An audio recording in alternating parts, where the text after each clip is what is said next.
merci beaucoup, merci à tous d'être là et aussi beaucoup merci aux sponsors, parce que c'est grâce aux sponsors qu'on peut avoir des événements tels que celui-là. Et donc ça, c'est top. Je le souhaite à personne, mais ça peut arriver à n'importe qui, n'importe quand, de se retrouver à l'hôpital. Donc, moi, la dernière fois que j'y étais, c'était il y a 1 an, pour ma fille. 2 semaines de fièvre, de tout, elle n'était pas bien, etc. On se retrouve chez le médecin qui nous dit non mais là la saturation d'oxygène elle est vraiment trop basse, je vous envoie aux urgences. Donc on arrive aux urgences, elle est prise en charge immédiatement et puis donc elle est mise sous oxygène et on l'envoie dans le département de pneumologie. Et donc là, les médecins font leur boulot, et puis ils posent le diagnostic, et donc ils disent, bon ben voilà, on a vu, d'après les analyses, c'est une pneumopathie à mycoplasme. Donc qu'est-ce que c'est que ce truc-là? Eh ben, vous imaginez le Covid et les symptômes du Covid, vous faites la même chose, sauf que plutôt que d'être un virus, c'est une bactérie. Et donc, pour être soigné, une bactérie, c'est un antibiotique. Donc on la met sous antibiotique, perfusion, etc. Et au bout de quelques jours, ça y est, ça va mieux. Elle s'en sort. Et donc ça, c'est top. Ouf, moi, en tant que parent, ça y est, je me sens mieux. Tout va bien.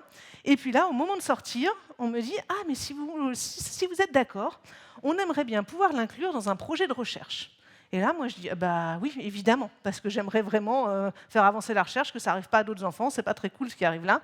Donc je dis oui tout de suite. Et puis je dis oui aussi parce que ça fait moi depuis 20 ans que je suis dans les medtech, dans le médical, dans la santé. Et donc c'est mon job en fait, je sais de quoi il parle. J'ai commencé avec de la recherche, après j'ai été dans une grosse boîte, travailler dans l'équipe de développement logiciel, et puis après je suis passée dans le monde de la start-up avec First PM, et puis je suis montée jusqu'à CPTO, tout ça. Et maintenant, j'accompagne les boîtes pour faire des produits qui soient dans la santé robustes, utiles, et puis qui respectent la réglementation et qui apportent quelque chose vraiment pour le soin. Donc voilà, c'est mon job. Et ici, ce cas de la pneumopathie à mycoplasme, vous allez voir, il est vraiment très intéressant pour montrer les challenges qu'on peut avoir dans la santé et que vous puissiez vous faire un avis aussi sur l'utilisation du cloud dans la santé. Donc la première chose, c'est pourquoi est-ce qu'on fait un projet de recherche? Là, la HAS, donc la Haute Autorité de Santé, elle a dit en décembre 2023, ils ont été hyper réactifs en fait, je vous promets là-dessus, en train de dire c'est bizarre, on a une augmentation inhabituelle des infections respiratoires. Et en plus, elle touche plus souvent les enfants et les adultes de moins de 40 ans. Et donc là, si on veut comprendre pourquoi, il faut de la donnée. D'accord? Il va falloir aller chercher de la donnée pour comprendre d'où ça vient, d'où ça sort. Donc la première étape, déjà, quand vous allez chercher la donnée, vous faites comme ça, vous allez demander à des parents, est-ce que vous êtes d'accord pour qu'on partage les données de votre enfant?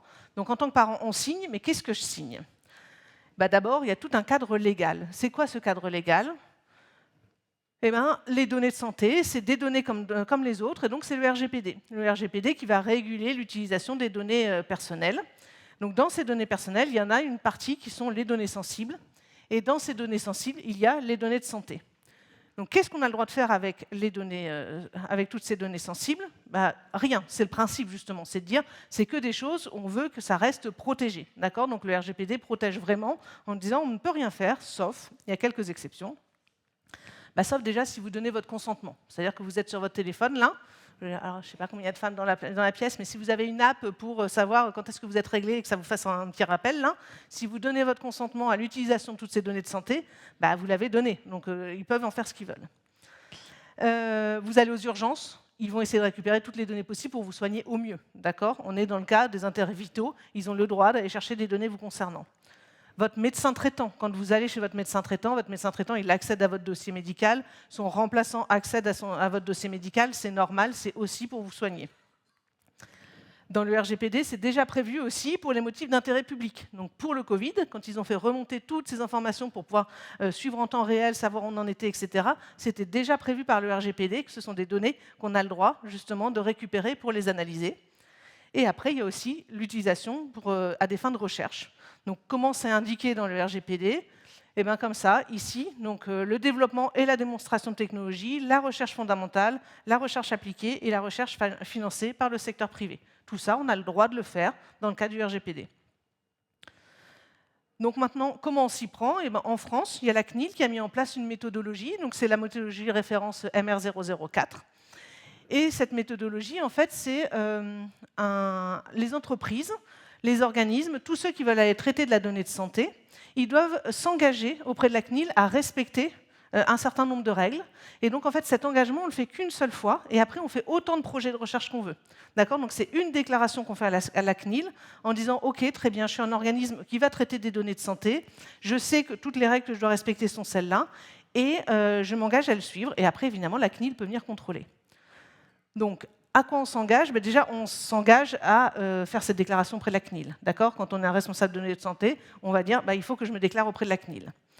On s'engage aussi à dire à chaque fois que je vais faire un nouveau projet avec des données de santé, à chaque fois, je vais aller vérifier que je respecte bien toutes les règles. On s'engage à garder ces données le temps nécessaire, et le temps nécessaire le temps maximal, c'est de dire pas plus de 2 ans après la fin d'une étude ou la publication des résultats. On s'engage aussi à ne connecter que les données qui sont strictement nécessaires. On ne va pas juste en prendre au cas où pour voir, etc. Alors que, bon, on le sait tous, des fois c'est plus simple de se dire on prend tout en bloc et on verra après ce qu'on en fait. On s'engage aussi à se dire si on a besoin de le transférer en dehors de l'Union européenne, c'est strictement encadré, on sait pourquoi on le fait, et on sait qu'on le fait. En fait, c'est pas juste on a pris un serveur de sauvegarde AWS et on ne se pose pas la question de là où sont nos données. Si, il faut se poser la question. Et enfin aussi, les personnes qui ont accès à ces données sont des destinataires qui sont identifiés. On ne peut pas dire la société truc bidule a accès à toutes les données. Non, c'est Jean-Michel de la société qui a accès aux données. On sait nominativement qui sont les personnes qui accèdent aux données. Et en plus de tout ça, il y a aussi le droit des patients. Et donc le droit des patients, vous voyez, je me retrouve à l'hôpital, donc toujours avec tous ces papiers, et c'est hyper clair quand même. Il y a beaucoup à lire, mais c'est quand même pas mal fait. Et donc, les patients, ils ont le droit d'être informés. Donc voilà, moi, c'est ce qui se passe ici. Votre enfant, le médecin qui suit votre enfant vous propose qu'il participe à une recherche et quel est le but de cette recherche. Il y a tout qui est expliqué. Ensuite, les données doivent être pseudonymisées. Donc là, petite parenthèse, données pseudonymisées. Une jolie petite figure. Hein. Qu'est-ce que c'est? Donc, vous êtes dans un hôpital, vous avez un dossier médical, donc il y a des identifiants. Le nom, le prénom, le numéro de sécu, etc. Donc, c'est tout ce que vous voyez là en haut à droite, madame quelque chose, et puis toutes les données. Et donc ici, quand on va pseudonymiser, ça veut dire qu'on va aller remplacer cet identifiant et puis les noms, prénoms, enfin tout ce qui permet d'identifier la personne par des pseudonymes. Et dans l'hôpital, on va garder la table de correspondance entre, je sais pas moi, Montagne-Marteau, c'est moi, et j'ai l'identifiant qui est maintenant 1, 2, 3, 4, 5. Et donc cette table de correspondance, elle est dans l'hôpital, et quand on fait sortir les données, évidemment, on enlève toute la partie identifiante, et toute la partie qui ne l'est pas, c'est ça qu'on va pouvoir communiquer, partager avec d'autres pour l'analyse. Donc ça sont les données pseudonymisées. Et elles deviennent anonymisées quand cette table de correspondance, on la supprime. Il n'y a plus aucune correspondance, on n'est plus capable de revenir à la donnée d'origine, à la personne, l'individu qui était concerné. Et donc ici, ce qu'on demande dans le cadre de l'utilisation des données de santé, c'est que les données soient pseudonymisées. Et pourquoi c'est utile? C'est parce qu'en fait, souvent, quand on fait une étude comme ça, au niveau de la recherche, on a besoin de revenir, par exemple, 1 an ou 2 ans après. Dans le cas de ma fille, par exemple, elle va faire une radio de contrôle 1 an après, et si on a tout anonymisé, on n'est plus capable de faire le lien avec ce qui se passe dans le futur. Alors que là, si on a pseudonymisé, on va pouvoir aller compléter le dossier et renvoyer des données complémentaires et savoir à qui elles se rapportent. Hop, j'avais vu. Sécurité des données, évidemment, il va falloir respecter un certain nombre de règles pour que toutes les données puissent être sécurisées au mieux de l'état de l'art actuel. Et puis après, il n'y a pas de consentement. D'accord? On a une information, on a un droit à l'opposition, mais il n'y a pas de consentement. Et donc voilà, c'est rédigé comme ça, à compléter et renvoyer au médecin qui vous a présenté l'étude, uniquement si vous souhaitez manifester votre opposition. C'est vrai dans tous les projets, hein, vous pouvez aller voir votre médecin généraliste qui dit « Ah, ben voilà, là j'ai une étude qui est intéressante, etc. Je vous donne les papiers, j'aimerais bien vous inclure dedans. » De base, vous êtes inclus à partir du moment où on vous a informé, et vous avez le droit à l'opposition. Mais il n'y a pas besoin de votre consentement. Et en fait, heureusement, parce que sinon on n'avancerait pas au niveau de la recherche, ça serait compliqué s'il fallait réussir à faire signer pour tout, en fait. Là, c'est pour vraiment faciliter la recherche. Et donc voilà, ce sur quoi je veux conclure, c'est que le RGPD, ce n'est pas un gros l'ennemi, etc. C'est vraiment, il ne bloque pas l'usage des données, il pose le cadre, mais vraiment, c'est possible d'aller travailler avec la donnée de santé, ce n'est pas du tout bloqué, c'est fait pour pouvoir faire de la recherche dessus, mais intelligemment, évidemment. Donc ensuite, quand même, si jamais ça se passe mal, quelques exemples. La CNIL. Et donc, la CNIL, qu'est-ce qui se passe si elle arrive sur des projets où on n'a pas respecté les règles du RGPD? pour que vous puissiez vous rendre compte. J'ai sorti les 2 plus gros exemples, et il n'y en a pas non plus, il y a peut-être un exemple par an, et il n'y en a pas tous les mois, c'est ça que je veux vous dire. Donc ici, par exemple, en 2022, on a eu Dedalus Biologie, donc pour l'analyse, une entreprise qui fait la partie analyse de prise de sang. Et donc, ils ont eu une amende de 1,5 million avec une perte de données de 500 000 patients. Mais qu'est-ce qui s'est passé? Ils avaient une migration de logiciel qui était prévue, donc ils ont fait une sauvegarde de base, et puis pour transférer de l'autre côté, ils ont donc sauvegardé toutes les données, non chiffrées, pas d'authentification, et il y a eu une fuite. Et donc là-dessus, on a perdu les noms, les prénoms, les numéros de sécurité sociale, et après toutes des données de diagnostic, par exemple le VIH, enceinte, un cancer, etc. Donc voilà, c'était ce type de données qui a été perdu. Et donc là, ils ont été sanctionnés par la CNIL.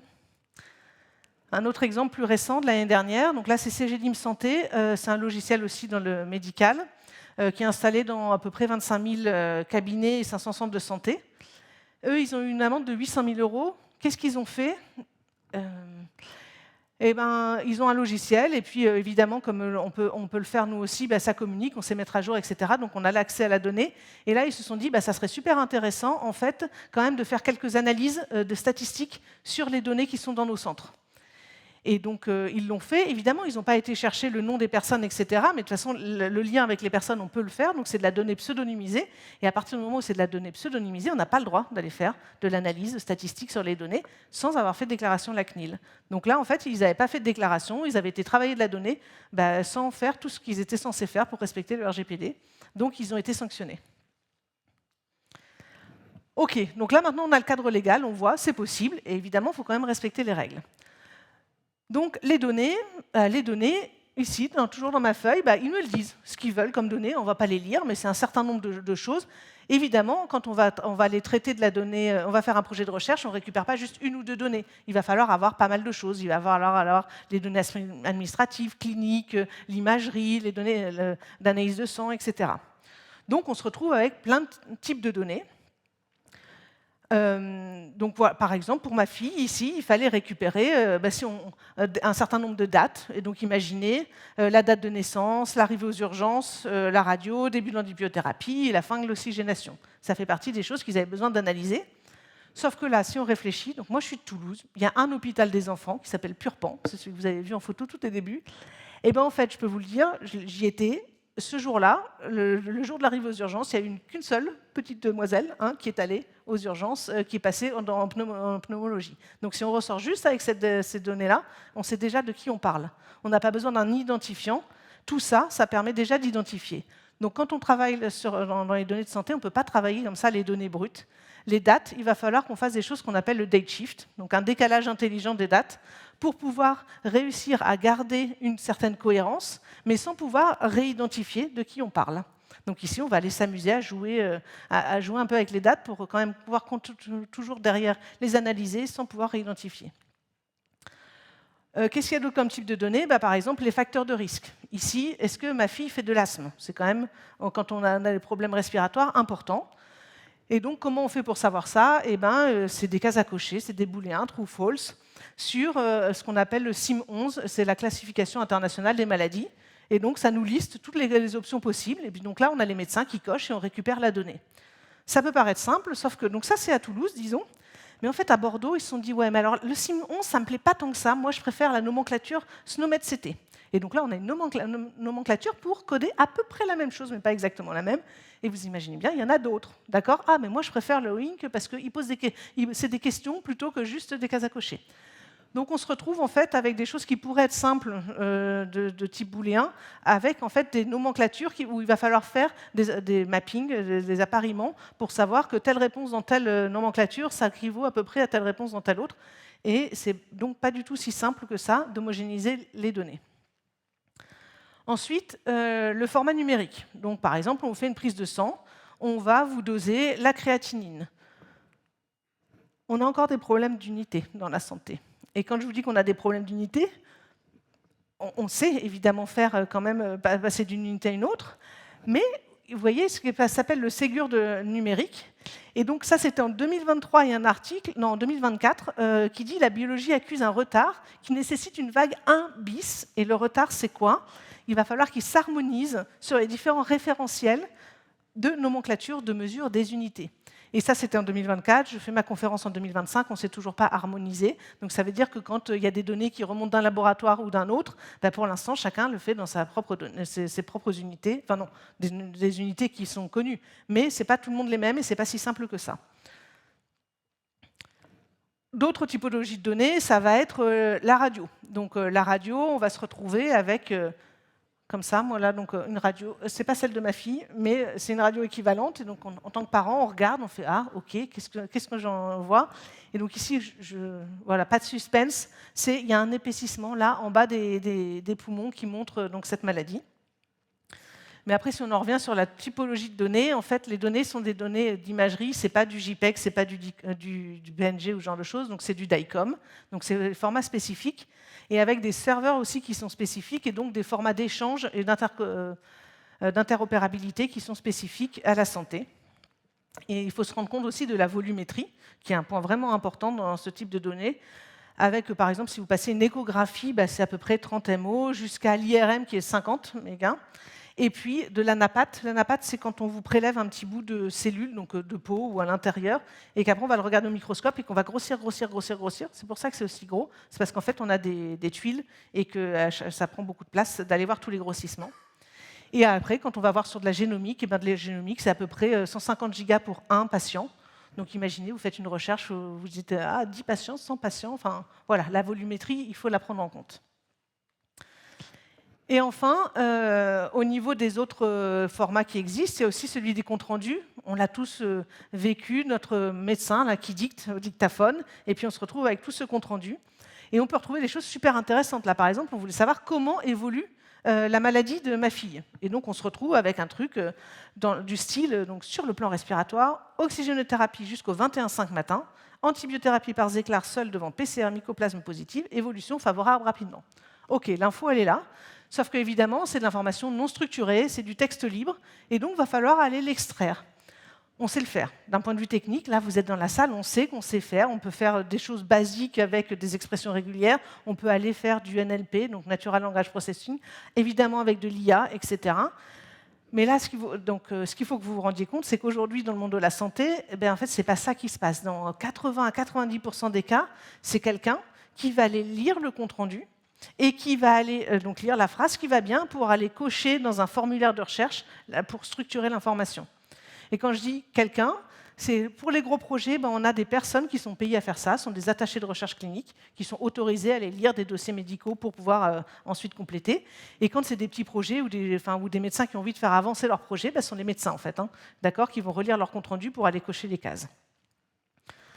Donc au final, la donnée de santé, c'est une donnée qui est sensible, avec des logiciels métiers qui sont éparpillés un peu partout dans l'hôpital, des données qui sont non structurées et qui ne sont pas si simples que ça à exploiter.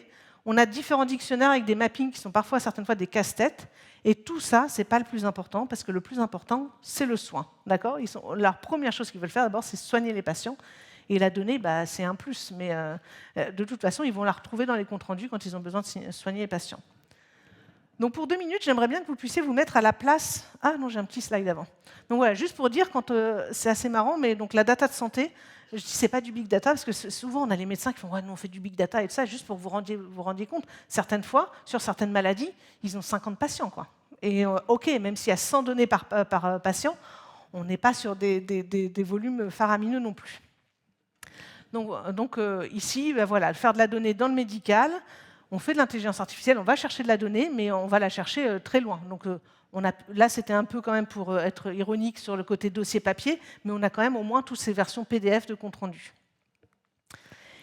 Et donc voilà, quand je dis que la priorité, c'est aussi le soin, j'aimerais que vous puissiez, c'est une vidéo, c'est un audio qui dure 3 minutes, que vous puissiez vous mettre aussi à la place du soignant, du médecin. Qu'est-ce qui se passe quand on est médecin et qu'en plus, on veut aussi faire les choses bien côté de la donnée, de la gestion de la donnée.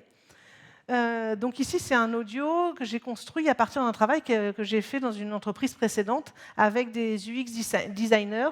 où on avait été faire de l'observation en hôpital, des consultations. Et donc, c'était dans le cadre du design d'un logiciel pour des consultations de radiothérapie. Donc, radiothérapie, c'est si vous avez un cancer et qu'on va vous traiter avec des rayons, les rayons qui vont venir taper les petites cellules cancéreuses. Et donc voilà, c'était des radiothérapeutes. Et puis, on essayait de faire un logiciel dans lequel ils allaient pouvoir structurer toutes leurs données. Et avant de faire ça, donc, on a fait une phase d'observation avec des UX designers sur lequel, derrière, elles ont créé des scénarios de comment se passe une consultation. Et à partir de ce scénario, moi, je vous ai refait un petit audio. Donc là, je vous laisse écouter. Et puis, surtout, en vous mettant à la place du médecin. Il faut que je le lance depuis ici.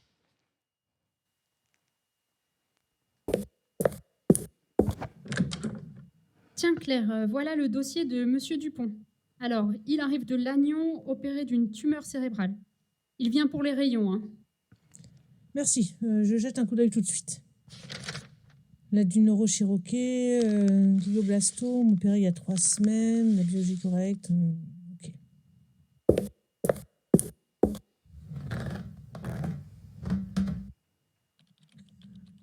Donc, il faut que j'ouvre le dossier de Monsieur Dupont, les documents qui ont été scannés, que j'aille rechercher l'ARCP, et aussi l'imagerie, encore un autre logiciel.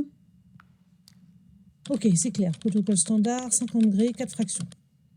Je crée le dossier, j'ajoute le diagnostic. Ok, bon bah tout est bon. Monsieur Dupont? Bonjour. Bonjour docteur. Bonjour. Entrez, je vous en prie. Vous pouvez vous installer là et monsieur, bien sûr, vous pouvez rester avec. Alors, racontez-moi un peu ce qui vous est arrivé. C'était en janvier. J'ai commencé à avoir mal à la tête et avoir du mal à parler. Mon médecin m'a envoyé à Lannion et là, ils ont vu la tumeur. Je vois, ok, je note. Quelques questions pour bien compléter votre dossier. Alors d'abord, qui vous a orienté ici? Le neurologue, le docteur Karadec. Quel est votre âge, s'il vous plaît? 56 ans. Vous êtes marié? Vous avez des enfants? Oui, 2. Mon fils est là. Et vous travaillez toujours? Oui, dans la logistique. Est-ce que vous avez des traitements en cours ou des médicaments que vous prenez régulièrement? Juste du paracétamol depuis l'opération. Oui? Ah, les congés? Ok, je vais les prendre du 15 au 22. Oui, vas-y, tu peux bloquer, merci. Désolé, excusez-moi. On continue. Il y a des antécédents familiaux de cancer? Mon père, un cancer du foie. Ok. Je vais vous examiner, si vous voulez bien passer sur la table. Allez-y, levez les bras, suivez mon doigt. Fermez les yeux. Bon, sur ce que je vois et ce qu'on a dans le dossier, je vais ajuster un peu le traitement que j'avais prévu. Ça sera un traitement en 6 séances et ça vous permettra de bien tolérer les doses. D'accord. Vous voyez ici, c'est la zone où on va concentrer les rayons. Ça sera une séance par semaine pendant 6 semaines. C'est sans douleur, mais vous pouvez être fatigué. Il y aura peut-être quelques troubles de la mémoire parfois, mais on va suivre ça de très près. Et quand commencera le traitement? Le traitement commencera la semaine prochaine. Bon, je vais dicter mon compte-rendu maintenant. Ça va prendre juste 1 minute. Monsieur Dupont, 56 ans, glioblastome temporopariétal droit, opéré à Lannion, traitement adjuvant par radiothérapie, 6 séances de 8,3 degrés, pas d'antécédent particulier, bonne compréhension, le fils était présent. Ordonnance d'arrêt, bon de transport, voilà, tout y est. Je vous laisse voir avec la secrétaire pour les rendez-vous et récupérer tous les papiers. Bon courage à vous, on se revoit très bientôt. Merci docteur. Merci. Au revoir, docteur. Donc là, mon but, c'était vraiment de vous montrer que c'est 20 minutes de consultation. Il y a plus d'une dizaine de logiciels qui sont ouverts. L'information, elle est éparpillée un peu partout. Et en plus, il y a tout ce côté de préparation et d'interruption. En moyenne, là, c'est une interruption toutes les 10 minutes. Quand on va regarder un peu les études qui ont été faites, un médecin généraliste, il y a entre 60 à 90% de chances qu'ils soient interrompus pendant une consultation.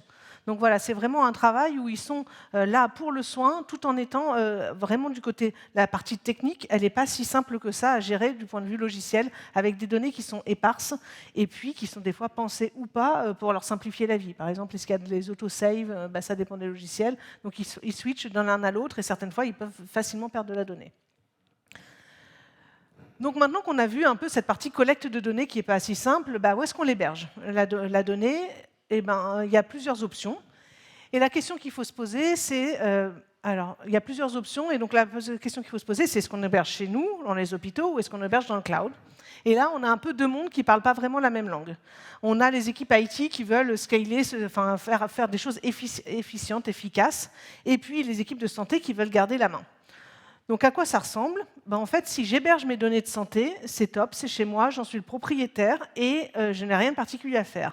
Par contre, à partir du moment où je fais intervenir un tiers, donc il y a quelqu'un qui les héberge pour moi, et dans ces cas-là, il va falloir une certification. Et donc c'est la certification HDS, c'est hébergement de données de santé. À quoi ça correspond, cette certification? Elle correspond à plusieurs périmètres, il y en a 6, qui vont justement certifier la qualité de l'hébergement. Donc, le premier, ça va être au niveau des locaux. Donc, quand vous êtes certifié pour les locaux, ça veut dire que vous avez des locaux qui sont surveillés 24 heures sur 24. On vérifie l'accès, protection contre les incendies, les risques électriques, etc.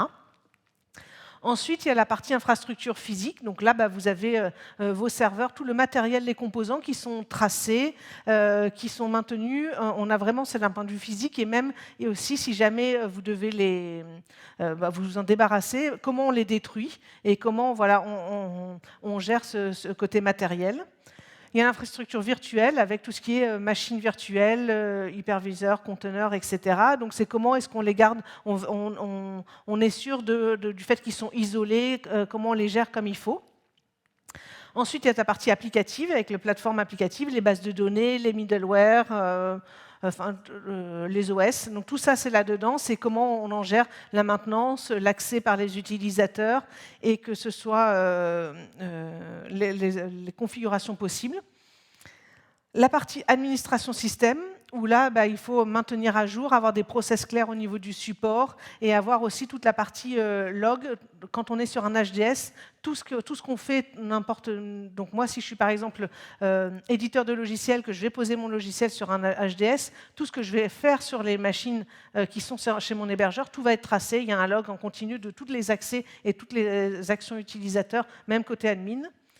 Et puis après, il y a toute la gestion des sauvegardes, donc être sûr que les sauvegardes se passent bien, qu'on peut les rétablir, tout ce qu'on fait habituellement sur la partie sauvegarde. Et donc voilà, il y a 6 périmètres. Et ce qu'il faut se rendre compte, c'est que quand on va voir donc, sur le site de l'Agence du numérique en santé, tout le monde n'a pas les 6 niveaux. Okay, donc après, suivant vos besoins, vous allez chercher les niveaux qui vont bien. Et donc, on se retrouve avec toute une liste d'hébergeurs, dont certains connus. Là, je vous ai pris la liste, c'est par lettres, donc j'ai pris les hauts, et on se retrouve par exemple avec Orange ou OVH. Et pour se rendre compte, ici, c'est à peu près, donc il y a un peu plus de 300 hébergeurs qui sont certifiés données de santé en France, et il y en a un peu plus de la moitié qui a les 6 niveaux de certification. Et parmi ceux qui ont ces 6 niveaux de certification, j'ai été regarder un petit peu plus loin, il y en a 166 qui sont des entreprises françaises, dont le siège social est en France. Et le deuxième qui arrive juste derrière, ça va être, il y en a 12 hébergeurs qui sont certifiés, qui sont américains. On retrouve évidemment Microsoft Azure, on retrouve AWS, Intel, tout un tas d'entreprises très connues. Et donc, quel est l'impact de ça? Quel est l'impact? Donc, si je vous parle des États-Unis, derrière, en fait, on sait ce qu'il y a, c'est qu'il y a le Cloud Act. Et le Cloud Act, ça veut dire quoi? Donc moi, je suis éditeur de logiciels français. Je me dis que quand même, Azure, c'est top parce qu'il y a les fonctionnalités, ça va me simplifier la vie. Je pose mes données là-bas. Qu'est-ce qui se passe? En fait, nous, même entreprise, on est soumis au Cloud Act parce que justement, si on utilise un prestataire américain, donc nos données peuvent faire partie d'une enquête américaine. Et il y a des liens, si notre entreprise a des liens même indirects avec les États-Unis, il suffit qu'on ait un site en anglais pour dire « c'est possible, vous pouvez être client d'une entreprise américaine, donc vous êtes soumis au Cloud Act ». À partir du moment où il y a aussi on héberge nos données chez un prestataire américain.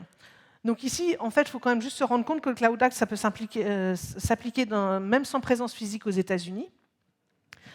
On a des bonnes pratiques, on va aller pouvoir chiffrer, etc., mais le risque est présent.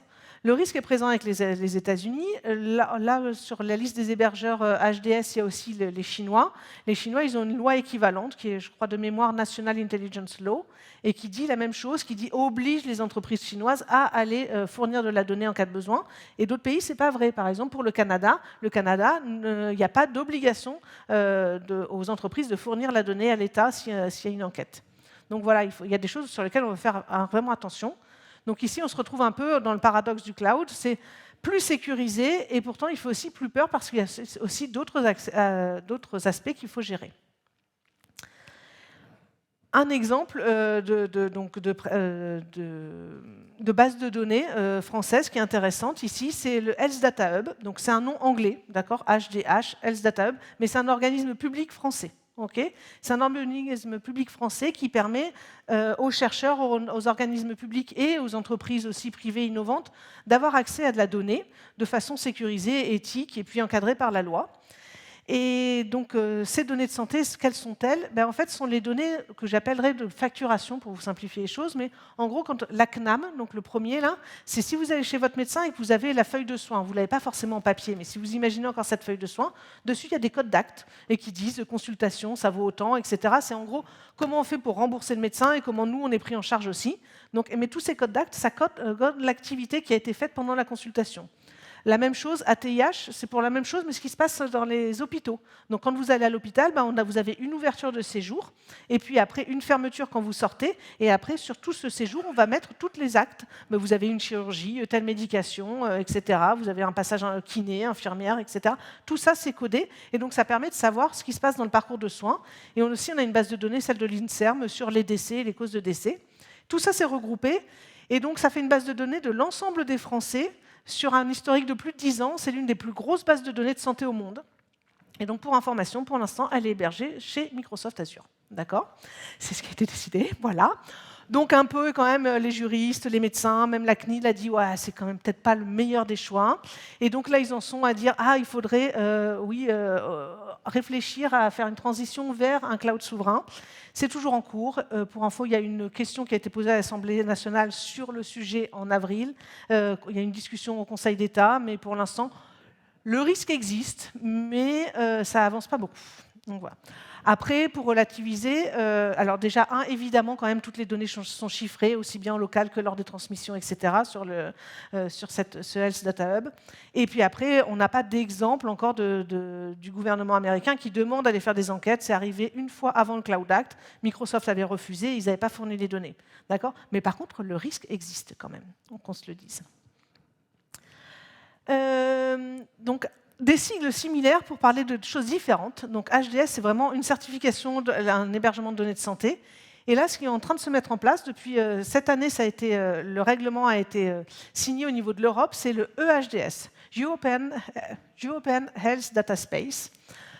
L'Europe estime que pour faire avancer les choses d'un point de vue de la santé des Européens, on a besoin d'un accès aux données. Deux sortes d'accès aux données. Un accès primaire, ça veut dire, vous, là, on est à Lille, si vous voulez aller vous faire soigner en Belgique, c'est pas simple, d'accord ? Parce que le dossier médical, il ne passe pas encore. Les données, en tout cas, c'est pas simple. Un médecin belge ne peut pas venir accéder à votre dossier médical. Et le but de l'EHDS, c'est justement de fournir cet accès à des données partagées entre les pays, donc l'accès primaire, donc pour nous en tant que patients. Et il y a une deuxième chose aussi, ça va être pour la recherche. Et donc pour la recherche, ça c'est l'accès aux données secondaires. Et donc, ça veut dire que si on a quelqu'un qui va avoir besoin de faire de la recherche, il va pouvoir demander à l'organisme d'État, le Health Data Access Body, « oh, j'aurais besoin de là ». Et puis, donc, ici, ce qui va se passer, c'est que ceux qui ont de la donnée, les établissements de soins, vont être obligés de fournir la donnée. Alors, pas toutes les données, il va y avoir une liste, etc. Mais là, maintenant, il va y avoir une obligation, côté Europe, de dire maintenant, on veut pouvoir travailler sur les données qui sont en local. Et donc, tout ça dans un environnement sécurisé.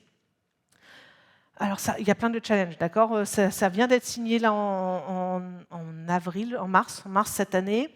Il commence à y avoir des discussions chez nous en interne en France de comment on va le faire, parce que les challenges, c'est de se dire, bon, ok, cet environnement sécurisé, c'est quoi ? Quel cloud ? Comment on le fait ? Est-ce que c'est national par pays ? Est-ce que c'est européen ? Comment on va se débrouiller sur tout ça ? Vous avez bien compris que les hôpitaux, fournir de la donnée, c'est pas, hop, ah ouais, c'est super facile, attendez, je vous l'envoie dans l'heure, ok ? Et puis après, il y a aussi tout le côté, tout ça, ça a un certain coût. Et donc, comment on accède à la donnée, qu'est-ce qu'elle vaut, cette donnée, comment on la valorise. Et juste pour que vous puissiez vous rendre compte, le prix de la donnée dans la santé, une radio, en gros, c'est 10 € quand on veut récupérer un lot de radio. Voilà, c'est 10 € la radio. Et après, des patients avec des maladies qui sont rares ou vraiment plus compliquées, on peut monter à 1 000 € le dossier patient d'un patient. Après, même si vous avez une maladie rare dans la salle, je vous le dis, en Europe, on n'a pas le droit de vendre son rein, on n'a pas le droit de vendre ses organes si on a besoin d'argent, on n'a pas le droit non plus de vendre ses données de santé. Okay, c'est interdit. Et donc ça, c'était ce qui est en train de se passer au niveau de l'Europe. Une autre option, c'est de se dire, bon, ok, très bien, les données, elles sont en local, elles ne sont pas simples. Et donc, ce qui peut exister aussi, ce qu'on peut faire, c'est de l'apprentissage fédéré, le federated learning, où là, ce qu'on va envoyer, c'est plutôt que d'essayer de récupérer de la donnée un peu partout et puis de la centraliser pour pouvoir la travailler. Et là, c'est de se dire, on va plutôt envoyer nos algorithmes un peu partout pour pouvoir faire de l'apprentissage. Parce que ce qui nous intéresse, pour qu'on a besoin de données, évidemment, c'est pour faire de l'analyse statistique, etc. Mais au jour d'aujourd'hui, c'est surtout pour faire de l'apprentissage pour nos algorithmes d'IA. Et après, une fois qu'il y a eu l'apprentissage, on peut poser nos algos et on n'a plus besoin de cet accès aux données. Donc ici, ce qui existe, c'est l'apprentissage fédéré. Comment ça marche ? En fait, on a une version serveur sur laquelle on a un algo. Et cet algo, on va aller le distribuer un peu partout sur des nœuds qui sont en local dans les hôpitaux. Dans les hôpitaux, ça va commencer à apprendre avec les données en local, et après, ça remonte. Et puis là, il va y avoir un federated average. Le concept mathématique derrière, vous pouvez aller regarder, c'est super intéressant. La base, c'est déjà de se dire qu'ils vont faire une moyenne pondérée en fonction du nombre de cas qu'il y avait dans les hôpitaux. Donc là où on a entraîné sur 500, ça comptera plus que là où on a entraîné sur 5. Et avec tout ça, on a eu déjà, ça commence à démarrer. On a par exemple une start-up française qui s'appelle Hawkin, qui est spécialisée dans l'IA médicale, et qui a fait en 2020, je crois, la première analyse fédérée de France sur des données de femmes atteintes de cancer du sein. Et le but, c'était de savoir si elles allaient répondre positivement ou pas à un certain type de traitement. Et donc, ils ont fait ça pour savoir ça, pour pouvoir faire de la prédiction à l'avenir avec l'algo. Le but, c'est d'aller regarder les données du passé et puis de regarder comment ça marche. Et pour faire ça, ils avaient besoin de données d'anatomopathologie. Donc, ça ressemble à ça, en fait, quand on vous prélève une donnée cellulaire et puis qu'on la regarde au microscope. Et donc, vous vous souvenez, c'était les données d'un patient, c'est 1 giga. Donc, c'est plus simple si ça reste en local aussi. Et donc, ça a bien marché. Donc, maintenant, cet algorithme est en production. Et donc voilà, ça reste aussi une alternative. On n'est pas tout le temps obligé d'aller essayer de récupérer toutes les données, tout mettre dans le cloud, même s'il a l'algo. Évidemment, il est dans le cloud aussi pour pouvoir avoir accès à du multisite. Je pourrais m'arrêter là, mais j'ai encore une petite chose que je voudrais partager avec vous. Et donc vous allez voir, c'est une petite vidéo de juste 1 minute, et après on en reparle.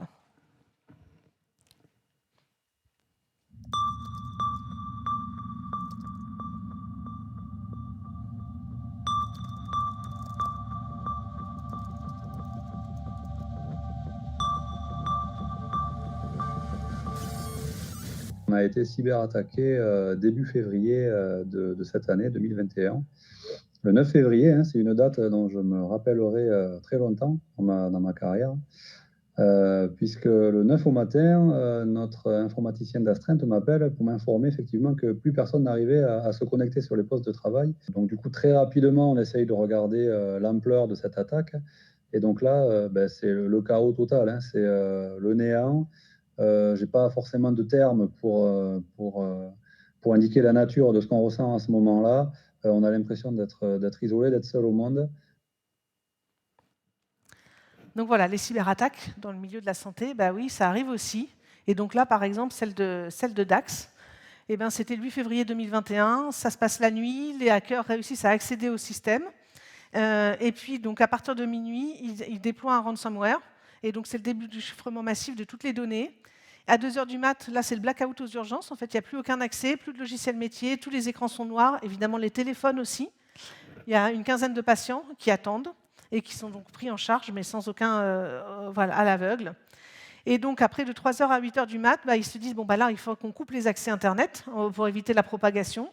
Et donc, l'hôpital perd toutes ses communications en interne et en externe. Ils deviennent seuls au monde, là. Et puis dans la matinée, là, il commence à y avoir des alertes manuelles. Donc, c'est-à-dire qu'il y a des gens qui vont dans chaque service essayer d'expliquer ce qui se passe, où est-ce qu'on en est. On revient au papier, au crayon.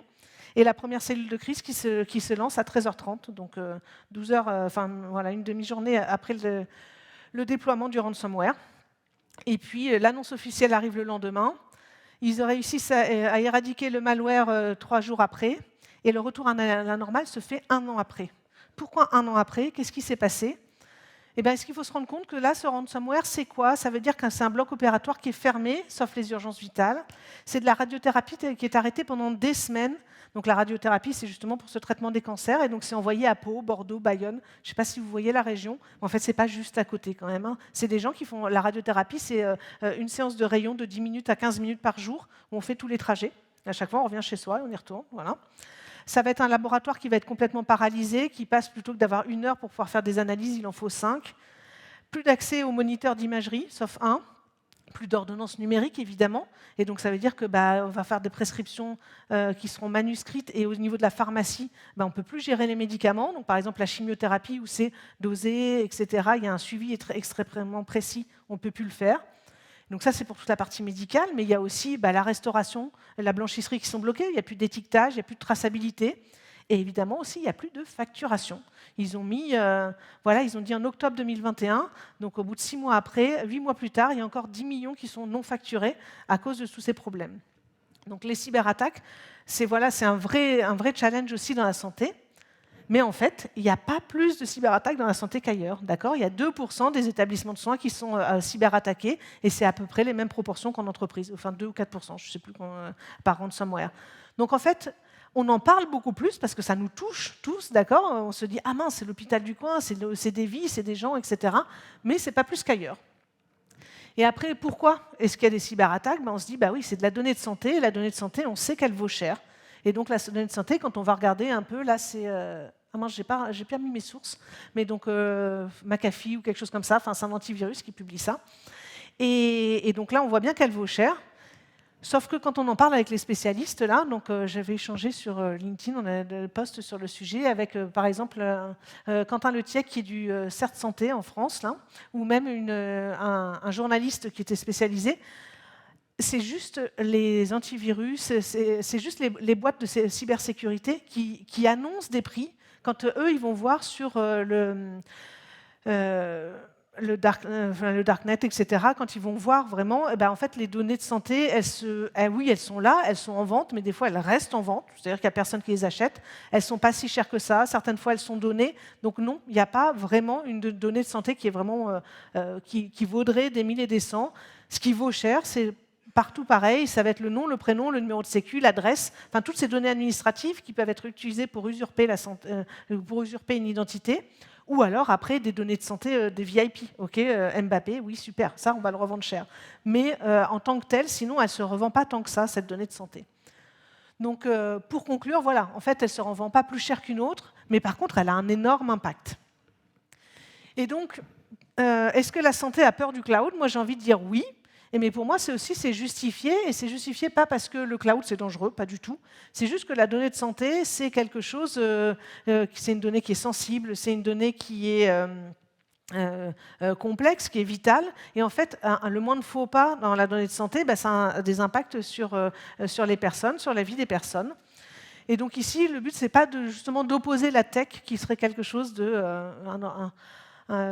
d'agile, rapide, scalable, et puis la santé qui serait plutôt lent, rigide et puis un peu frileux. Non, le but c'est de faire bosser tout le monde ensemble et puis de réussir à faire des produits qui soient utiles, qui soient robustes et puis qui répondent aux besoins réels des personnes, des patients, des médecins et à la réglementation. Et donc ici, moi j'ai plutôt envie de conclure en disant que la santé, de quoi elle a besoin ? Elle a besoin d'un cloud qui n'a pas peur de ses exigences, des exigences à santé. Voilà, merci beaucoup, merci à tous.